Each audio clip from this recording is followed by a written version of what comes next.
Kisah horor Sumur Mbah Jat, misteri malam Jumat Kliwon, dan sosok wanita berkebaya dari dasar sumur. Halo teman-teman, kembali lagi di channel Koridor Sunyi. Malam ini saya akan membawakan sebuah kisah horor nyata yang terjadi di sebuah kawasan kos di pusat kota. Kisah ini bukan sekadar cerita hantu biasa, melainkan pengalaman yang benar-benar dialami oleh para penghuni kos dan warga sekitar. Cerita ini tentang sebuah sumur tua. Sumur yang konon tidak pernah kering, selalu penuh dengan air, dan menjadi berkah bagi banyak orang. Tapi di balik keberkahannya, sumur itu menyimpan rahasia gelap yang membuat bulu kuduk siapapun berdiri. Bahkan ada aturan tak tertulis yang harus dipatuhi. Sumur itu tak boleh diakses selepas asyar. Kenapa? Karena siapapun yang melanggar akan berhadapan dengan sosok gaib yang tak akan pernah bisa dilupakan. Inilah kisah horor Sumur Mbah Jat, misteri malam Jumat Kliwon, dan sosok wanita berkebaya dari dasar sumur. Namaku Rehan. Aku tinggal di sebuah kawasan di pusat kota yang hampir sebagian besar warganya menjadi pemilik kos-kosan. Maklum saja, lokasi kami sangat strategis, dekat dengan perkantoran pemerintah, perbankan, hingga pusat perbelanjaan baru yang baru saja berdiri. Otomatis, banyak pekerja muda yang memilih enskus di kawasan ini. Mereka bisa menghemat waktu, tenaga, bahkan ongkos transportasi. Tidak heran, hampir setiap rumah memiliki kamar kos. Salah satu rumah itu adalah rumah milik tetanggaku. Mbah Jat. Orang-orang biasa memanggil pemilik rumah itu dengan sebutan Mbah Jat Kakung dan Mbah Jat Putri. Mbah Jat Kakung adalah seorang pensiunan, sedangkan Mbah Jat Putri adalah ibu rumah tangga biasa. Mereka sudah sepuh, 7 anaknya sudah berkeluarga dan tinggal di luar kota. Karena itulah banyak kamar kosong di rumah besar itu, lalu disewakan sebagai kos-kosan. Namun, bukan soal kos yang membuat rumah Mbah Jat terkenal. Ada satu hal lain yang membuat semua warga di sekitar rumah itu selalu membicarakan mereka. Itu adalah sumur tua milik Mbah Jat. Sumur itu berbeda dengan sumur lain di kampung. Airnya tidak pernah kering. Bahkan di musim kemarau paling panjang sekalipun, warga sekitar yang belum berlangganan PDAM sering datang untuk mengambil air dari sumur itu. Setiap hari, mulai pagi hingga sore, warga bergantian mengambil air untuk memasak, mencuci, hingga mandi. Anehnya, meski digunakan puluhan ember setiap hari, air sumur itu selalu penuh, tak pernah surut. Kedengarannya seperti berkah, bukan? Tapi di balik berkah itu, ada sesuatu yang mengerikan. Aku sendiri sering merasa takut ketika berada di dekat sumur itu. Entah kenapa, hawa di sekitarnya begitu lembab, dingin, dan menyeramkan. Padahal letaknya cukup terbuka, tanpa atap, sehingga cahaya matahari bisa masuk. Namun, tetap saja terasa gelap. Lebih aneh lagi, meski area sekitar sumur selalu dibersihkan warga secara gotong royong, lantainya selalu terasa licin. Banyak orang terpleset. Bahkan, beberapa warga mengaku mereka seperti didorong sesuatu saat mengangkut ember-ember penuh air. Dan ada satu aturan yang selalu dipatuhi. Pintu sumur untuk warga harus ditutup selepas asyar. Tidak ada yang boleh mengambil air setelah itu, hingga dibuka kembali saat subuh. Saat itu ada 7 anak kos yang tinggal di rumah Mbah Jat. 2 diantaranya adalah Mas Nino dan Mas Imam.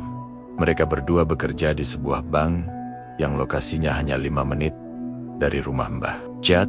Keduanya menempati kamar loteng tepat di atas sumur. Mas Nino dan Mas Imam dikenal ramah. Mereka sering menyapa warga, ikut kerja bakti, bahkan kadang berbagi makanan. Karena kedekatan itu, semua orang senang dengan kehadiran mereka. Namun, pekerjaan mereka di bank sering membuat keduanya lembur. Banyak berkas dan laporan yang harus diselesaikan.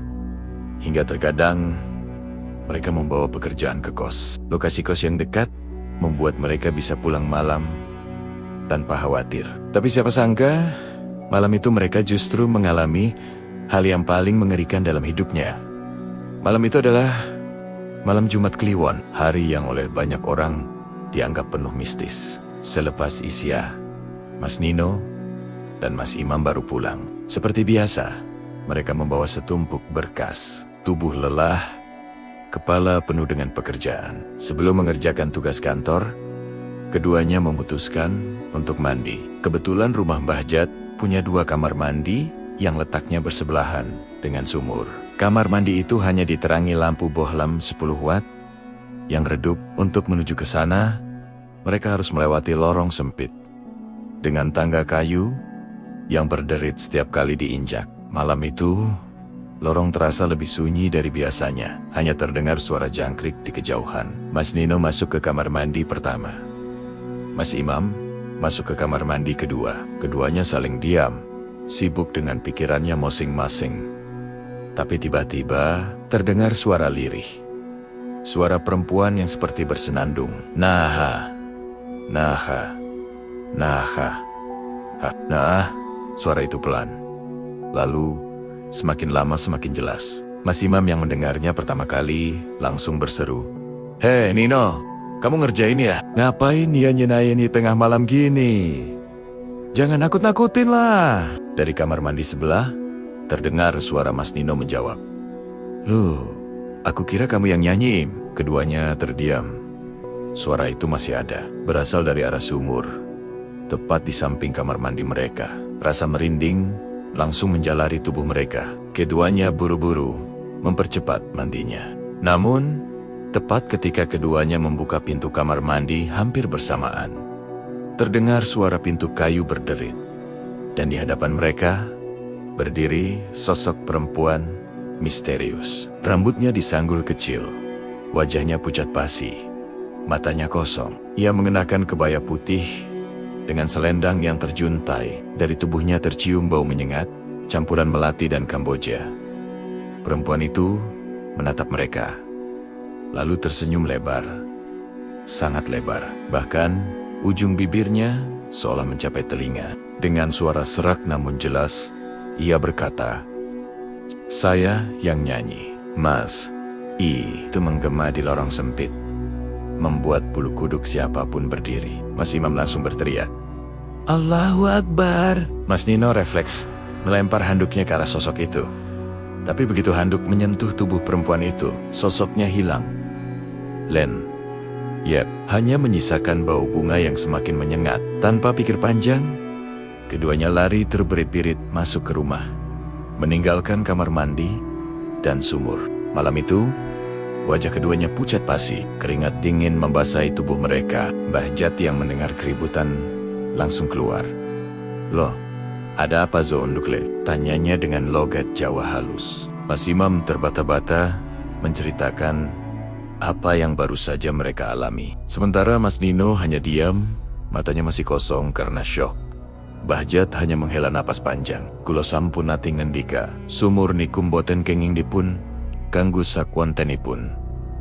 Boten kenging dipun akses sakwisa asar." Kan sudah saya bilang, sumur itu tidak boleh diganggu, tidak boleh diakses setelah asar. Sejak malam itu, Mas Nino dan Mas Imam tak pernah berani mandi malam lagi. Bahkan beberapa hari kemudian, keduanya memutuskan untuk pindah kos. Mereka tak sanggup lagi tinggal di rumah Mbah Jat, apalagi kamar mereka berada tepat di atas sumur angker itu. Hingga hari ini, warga sekitar masih percaya bahwa sumur Mbah Jat memang dihuni oleh makhluk gaib. Ada yang bilang penunggunya adalah seorang perempuan yang dulunya meninggal tragis di dekat sumur itu. Ada pula yang percaya sosok itu adalah penjaga sumur agar airnya tidak pernah kering. Entah mana yang benar, yang jelas sumur itu tetap berdiri, tetap penuh air, tetap bermanfaat bagi warga, namun tetap menyimpan misteri yang tak bisa dijelaskan. Itulah kisah nyata tentang kisah horor Sumur Mbah Jat. Misteri malam Jumat Kliwon, sosok wanita berkebaya dari dasar sumur. Kalau kalian mengalami sendiri kejadian seperti Mas Nino dan Mas Imam, beranikah kalian kembali ke rumah itu?